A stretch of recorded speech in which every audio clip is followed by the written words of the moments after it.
1절부터 6절까지 말씀 오늘 함께 생각합니다.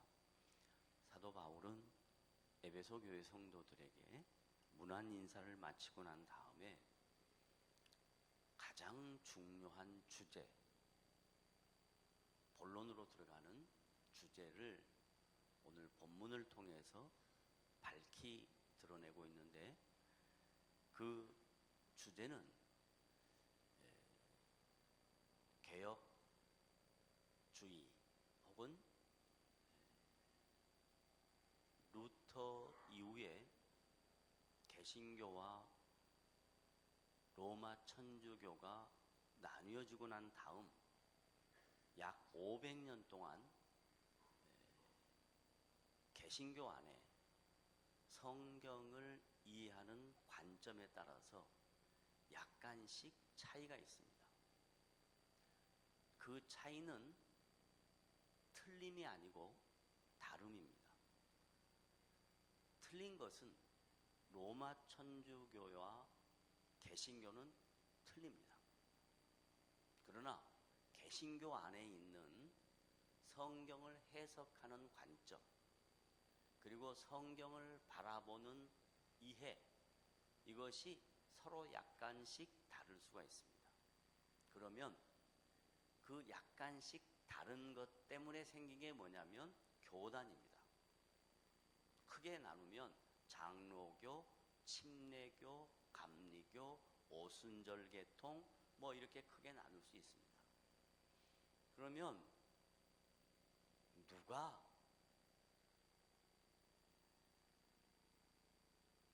바른 것인가 하는 것은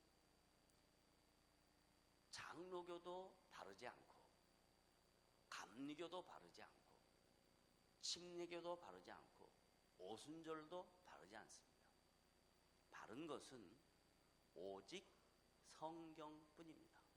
다른 말로 말하면 인간들이 만들어낸 집단은 그게 조금 더 차이가 있을 뿐이지, 어떤 것은 맞고 어떤 것은 틀리다, 이것은 아닙니다. 하나님의 말씀인 성경 말씀만 맞는 겁니다.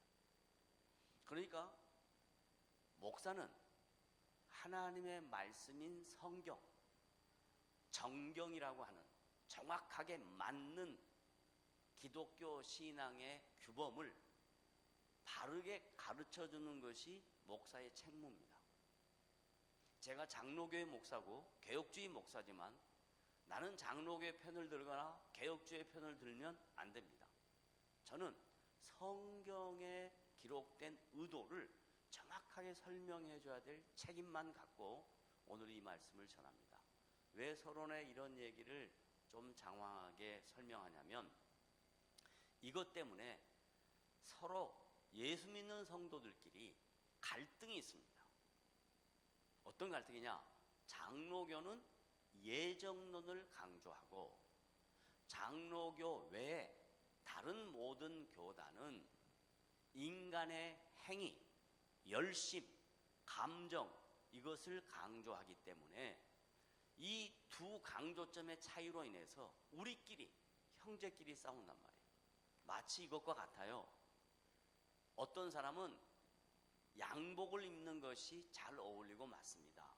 어떤 사람은 진을 입는 것이 잘 맞고 멋있습니다. 둘 다 뭐냐면 옷이거든요. 그 사람 형편에 맞게 입는 옷이에요. 그런데 양복만 입어야 된다, 혹은 진만 입어야 된다, 이렇게 스스로 상대방을 비하하는 것은 잘못된 생각이고 연약한, 부족한 신앙인의 자태입니다. 그래서 저는 오늘 장로교의 목사로서, 개혁주의 목사로서 성경 말씀을 전하는 게 아니라 성경에 기록된 본래 의도를 사도 바울이 에베소 교회 성도들에게 보낸 편지 속에 강조하고 싶었던 그 내용을 하나씩 찾아서 여러분들과 함께 생각해 보려고 합니다. 오늘 본문에 창세 전에라는 말이 4절에 나옵니다. 어디에 나온다고요? 4절에 나옵니다. 창세 전에. 그럼 이 창세 전에 때문에 많은 사람들이 도대체 이 말이 뭘까? 그런 의구심을 갖습니다. 저를 보시죠. 창세 전에 이것을 한문 성경에서, 중국어 성경에서 한글 성경으로 바꿨으니까 창은 창조할 창자입니다. 세는 세상할 때 세자입니다. 그러면 세상이 창조하기 전 이렇게 풀면 되거든요. 이건 어원적 풀입니다. 그런데 사도 바울이 이 글을 쓸 때의 창세 전에는 어떤 거냐면 로마서 9장 10절부터 13절에서 그 내용을 정확하게 설명합니다. 로마서 9장을 찾아보세요.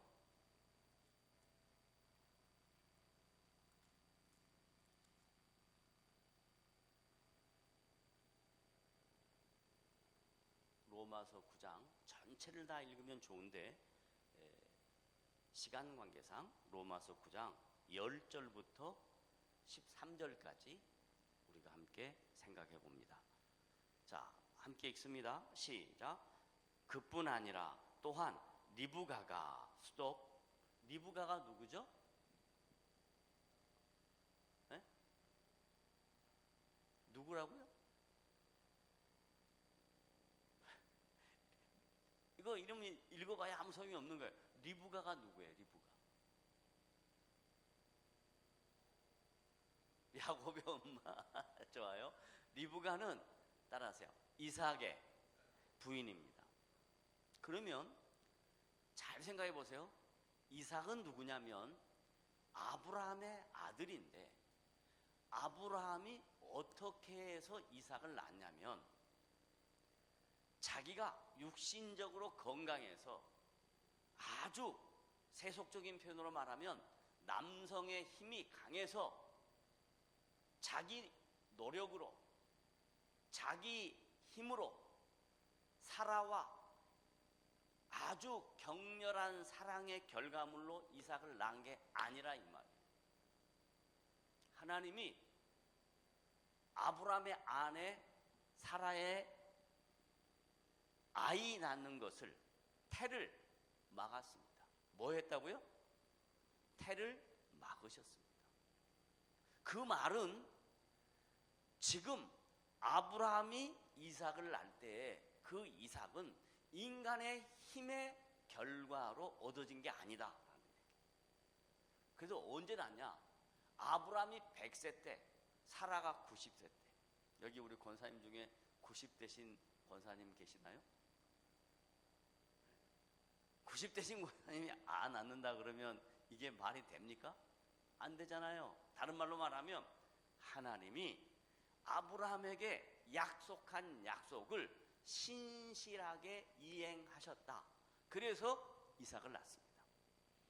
그런데 이 이삭이 성년이 되었어요. 하나님께서 아브라함에게, 야, 너 나에게 제사를 드려야 된다. 그런데 그 제사의 제물이 뭔 줄 아냐?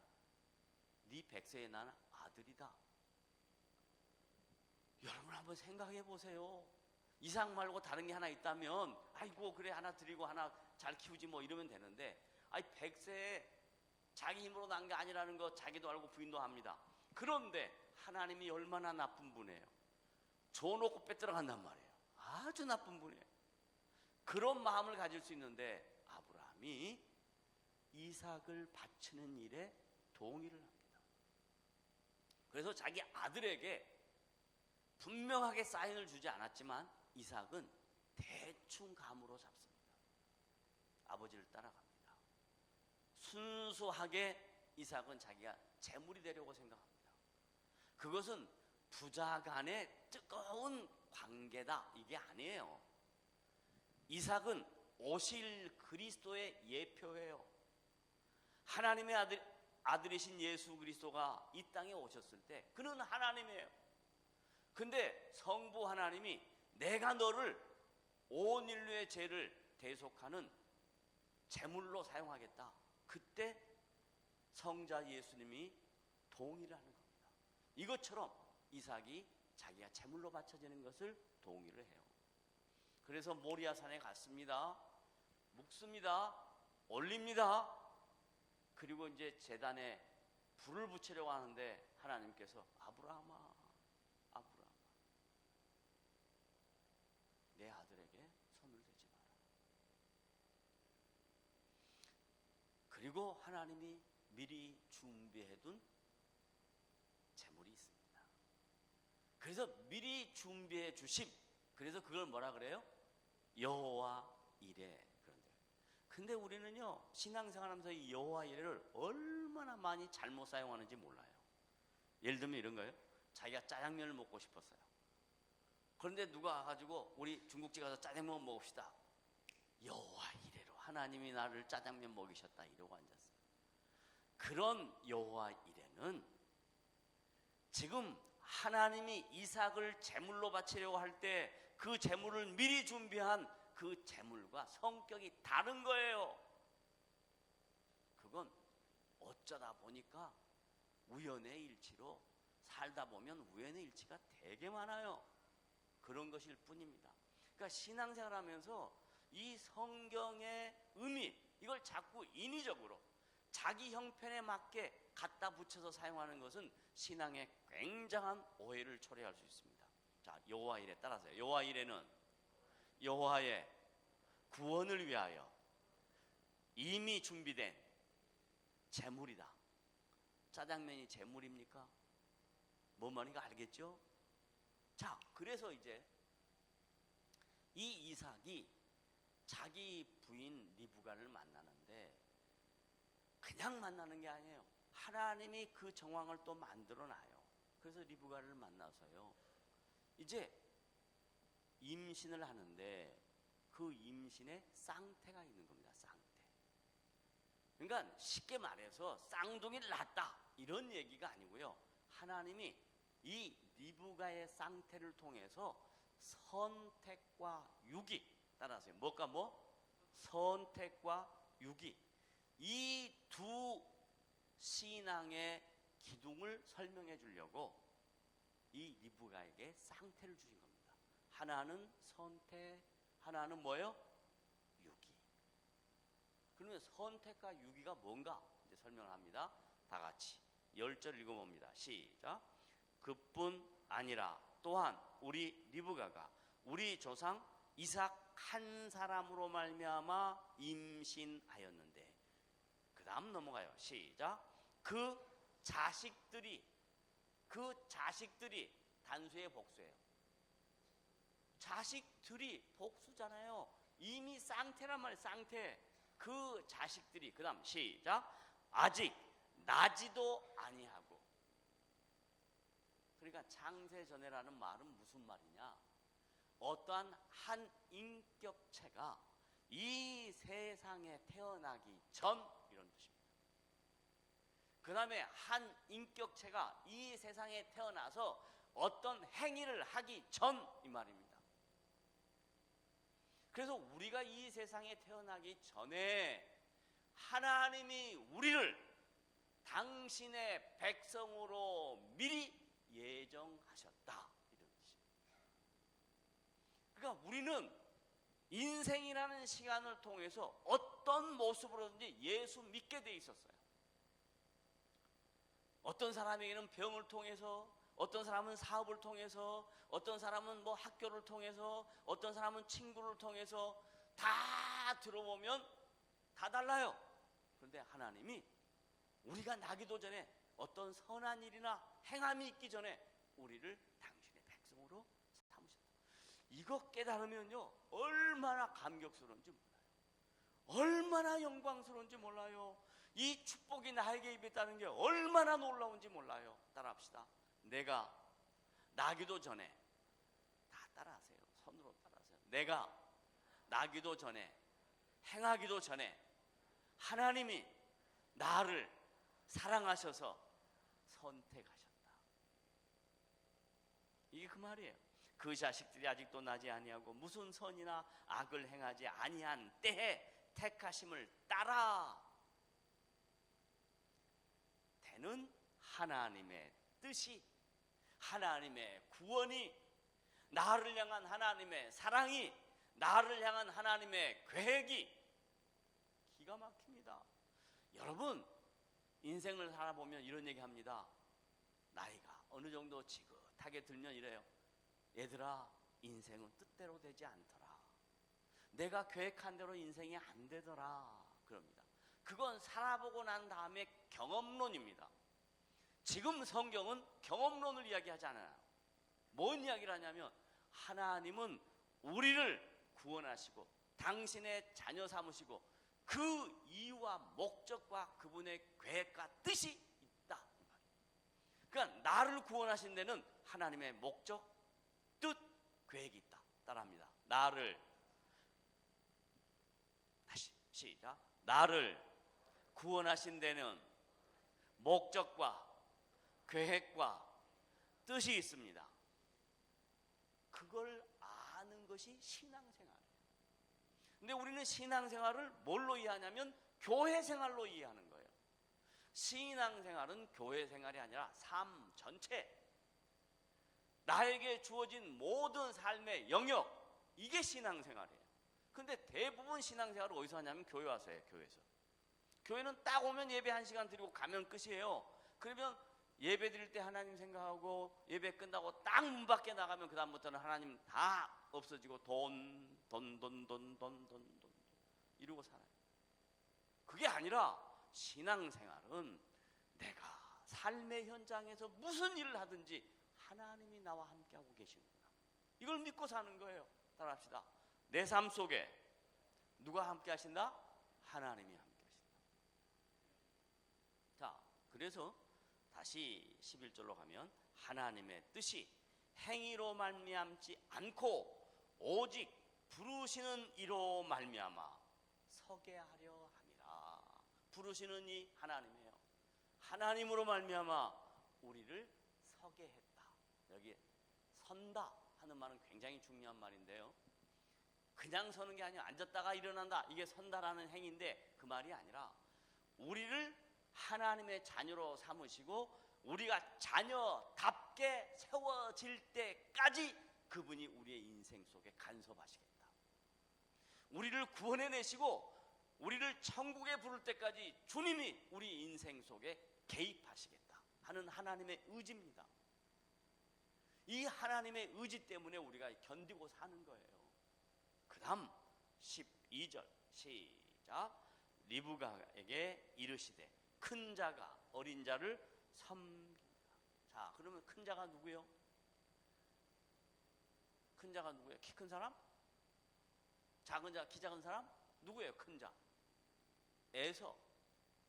쌍태잖아, 쌍태. 쌍태 중에 큰 아들 누구? 에서. 둘째 아들 누구? 작은 자? 야곱.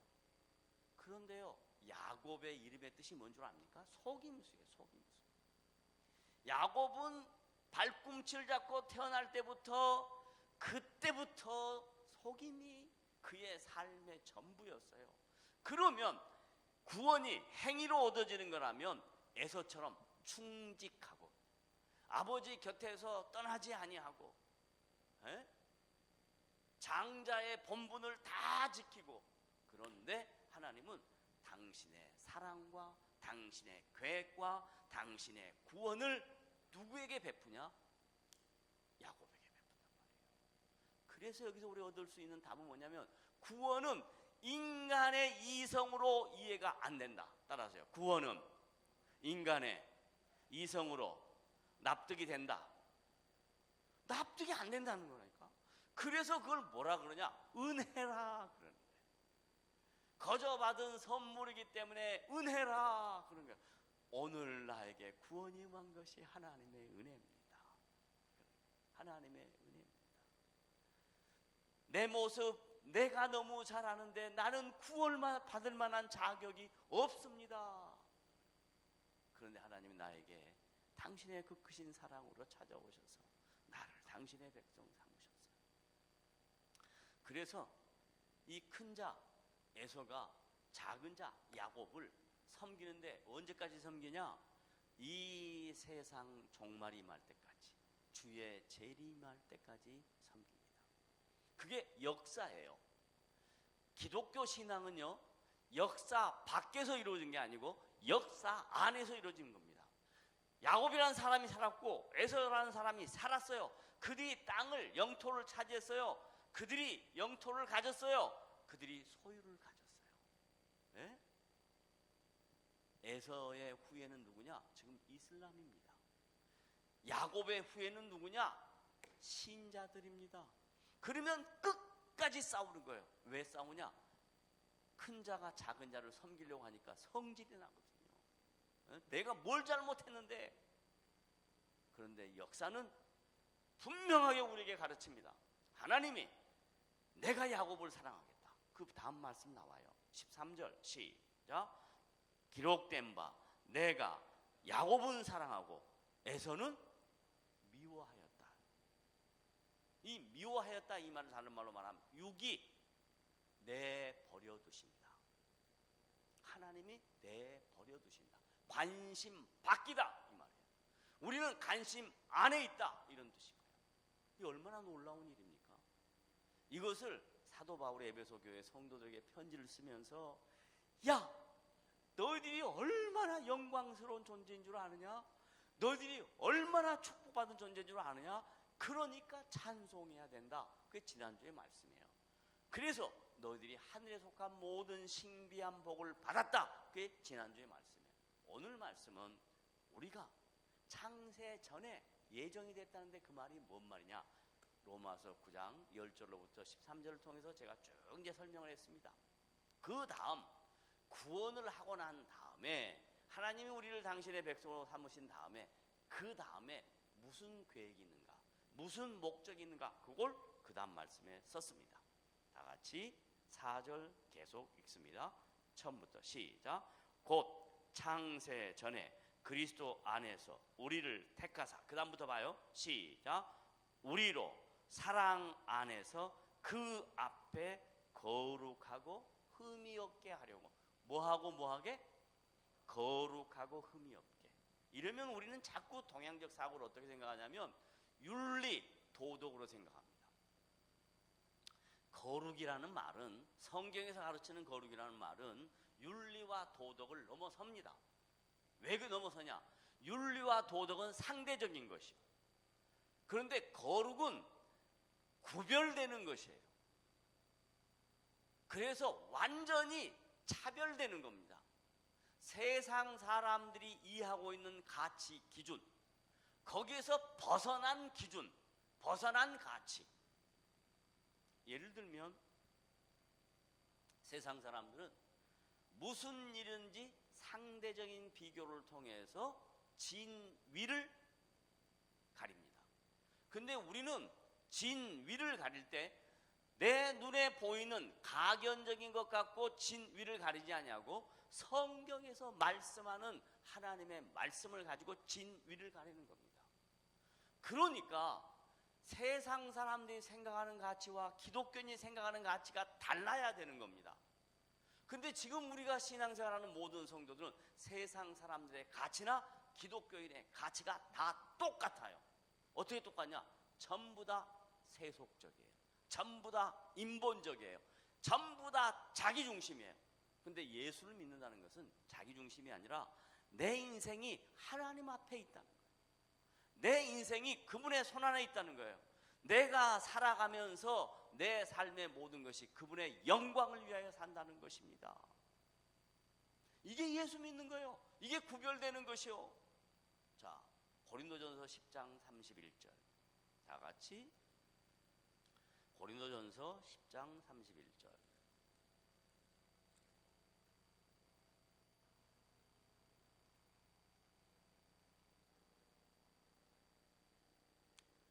고린도전서 10장 31절 찾으셨으면 다 같이 함께 읽어봅니다. 시작.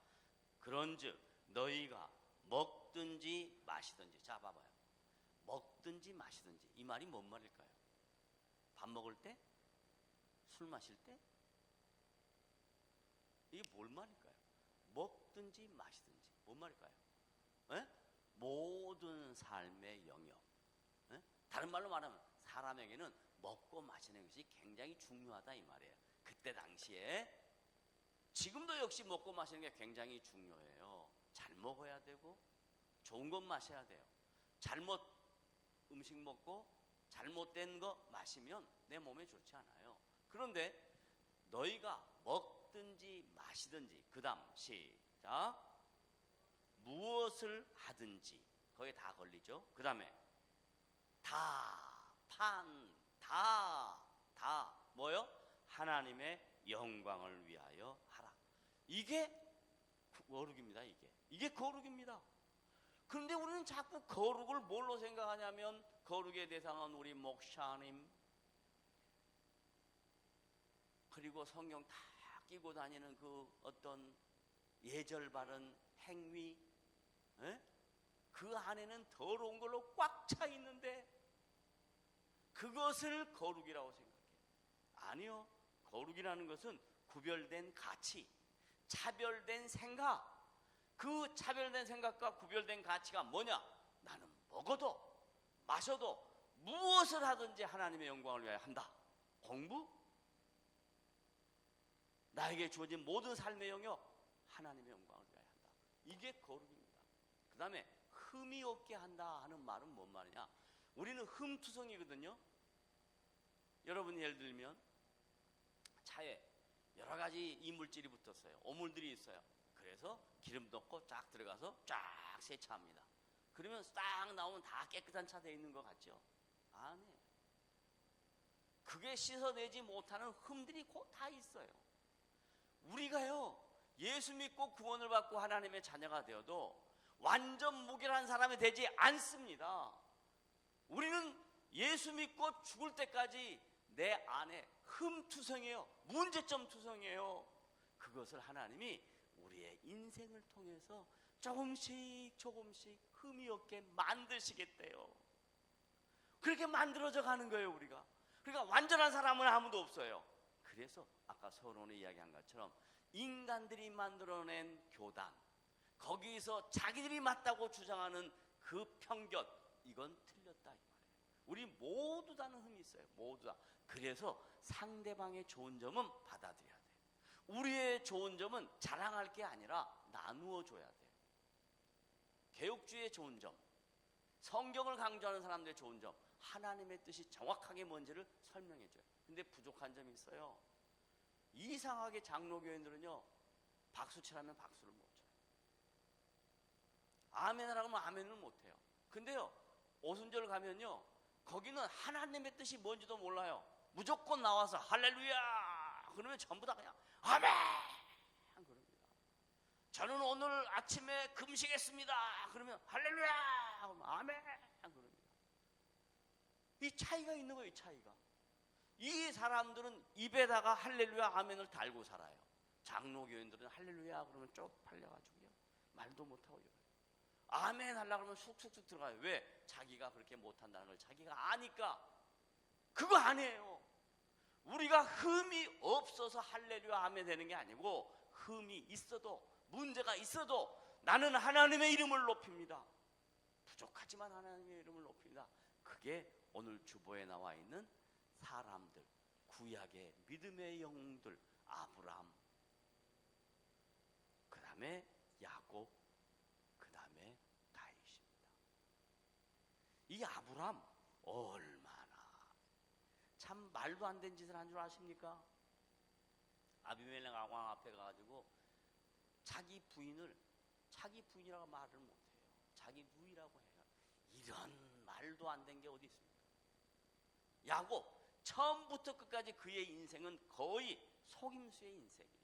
나중에 여기 뭐예요? 펠비스, 골반 무너지고 난 다음에, 그리고 난 다음에 조금씩 주님을 알아가요. 다윗 엄청나게 많은 피를 흘리고 우리아의 아내를 자기가 밧세바를 자기 걸로 삼고 수도 없이 많은 범행을, 허물을 짓고 난 다음에 그때 비로소 주님 앞에 이런 나를 주님이 용서하시고 사용하십니다 하고 찬양한 게 시편 146편부터 150편까지 할렐루야 여호와를 찬양합니다, 할렐루야 여호와를 찬양합니다 그렇습니다.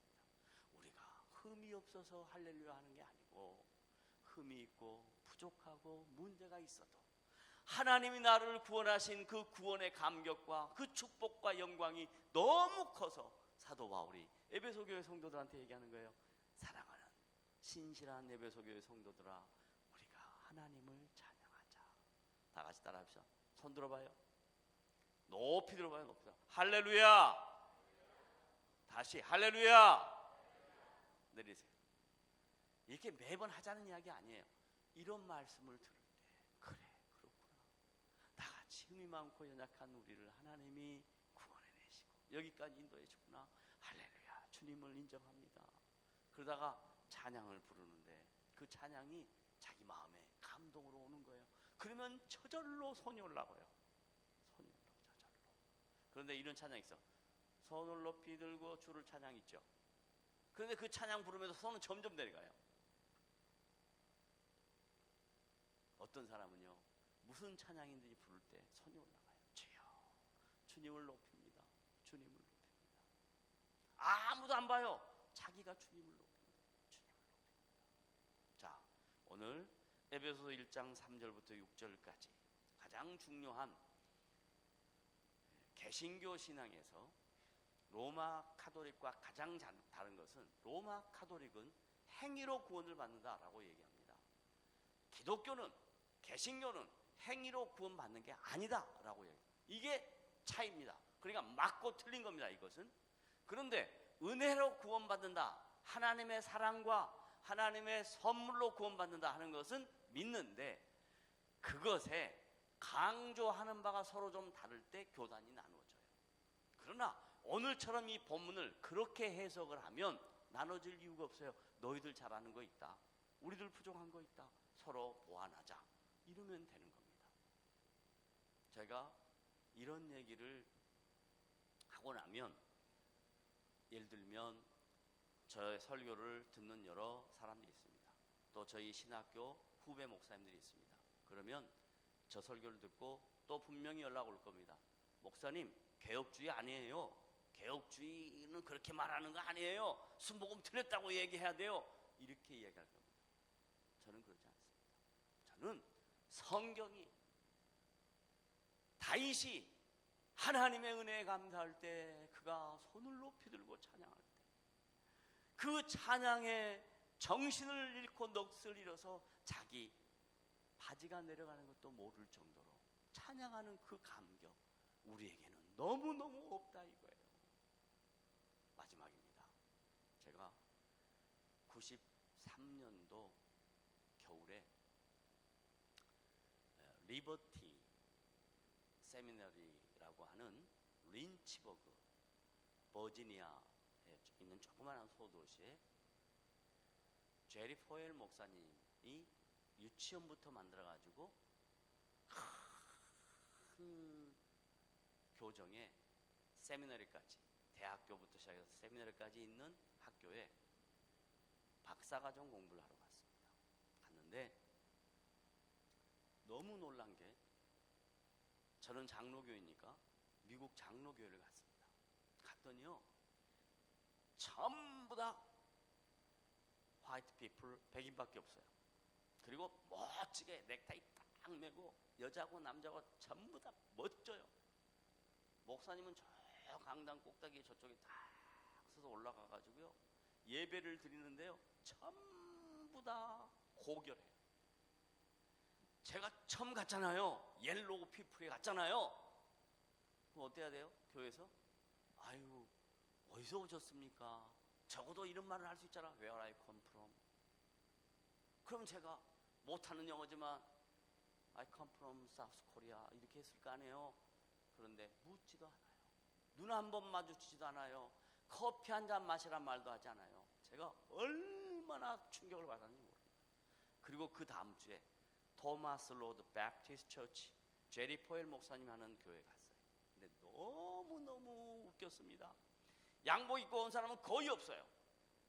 그리고 전부 다 뭐 진 입고 이렇게 왔는데요, 모든 올레이션스가 다 있어요 거기에. 그리고 핸디캡 피플도 많아요.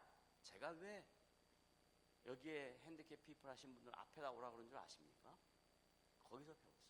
제리 포엘 목사님이 그분들을 제일 앞에 모시더라고요. 그러다가 설교를 하는데요, 갑자기 핸드폰에 전화가 온 거예요. 이분이 무음으로 하는 걸 잊어버린 거야. 그러니까 우리 같으면 어떻게 되겠어요? 난리가 나죠. 목사님이 예배 중에 핸드폰도 켜놓고 와 이럴 거 아니야. 이게 또 가십이잖아. 근데 뭐라 그러냐면요, just a moment.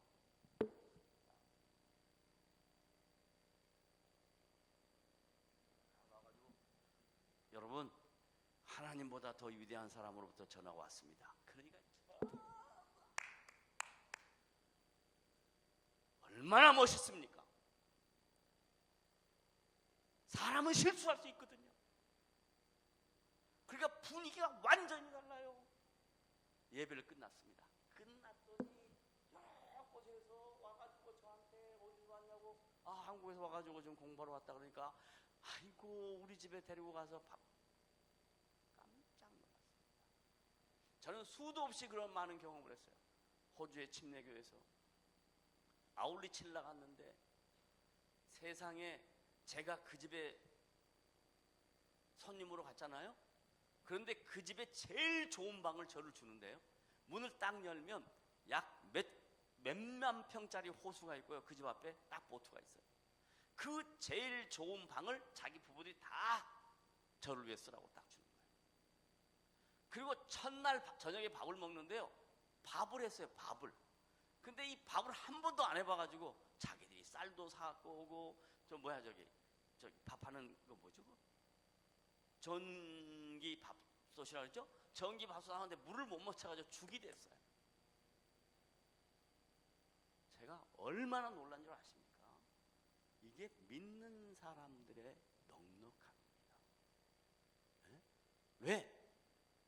하나님이 우리를 구원하고 나에게 은혜를 베풀고 여기까지 살게 했으니, 그 사람이요, 디어혼, 이 사슴뿔 하는 공장 사장인데 자기 공장에 데리고 왔는데 엄청나게 높은 것이요. 그러면서 저한테, 야 미스터 김, 이거 마셔라. 이거 한국 사람 와서 이거 다 마시러 오더라.